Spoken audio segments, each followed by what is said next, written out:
जय श्री कृष्ण। श्री गोसाई जी के सेवक रूपचंद नंदा की वार्ता। रूपचंद नंदा आगरा के निवासी थे। वे एक बार श्री गोकुल में आए। उस समय श्री गोसाई जी के पास राघवदास ब्राह्मण श्री सुबोधनी जी पढ़ रहे थे।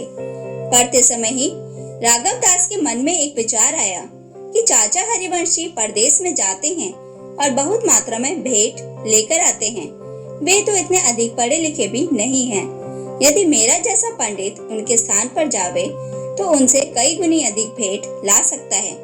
उनके मन की बात को श्री गोसाई जी जान गए तथा रूपचंद नंदा भी इस भाव को पहचान गए। फिर तो रूपचंद नंदा ने राघवदास से पूछा, तुम कितने पढ़े हुए हो?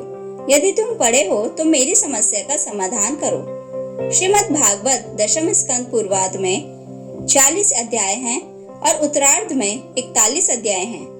पूर्वार्ध अर्थात भागवत का आधा भाग किस कारण से इसे माना जावे?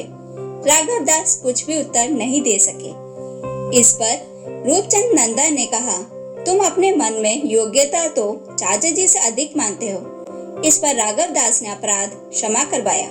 सो रूपचंद नंदा श्री गोसाई जी के मन की बात और वैष्णवों के मन की बात को तुरंत जान जाते थे। एक बार श्री गोसाई जी आगरा पधारे।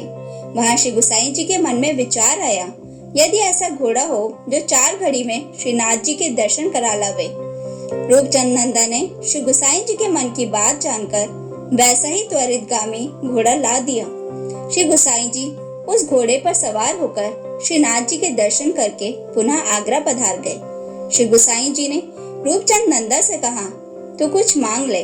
रूपचंद नंदा ने कहा, महाराज, यदि आप आगरा पधारे तो मेरे घर के अलावा कहीं भी नहीं उतरेंगे। मैं तो आपसे यही वरदान चाहता हूँ। श्री गोसाई जी के प्रति इनके मन में बड़ी भारी आस्था थी।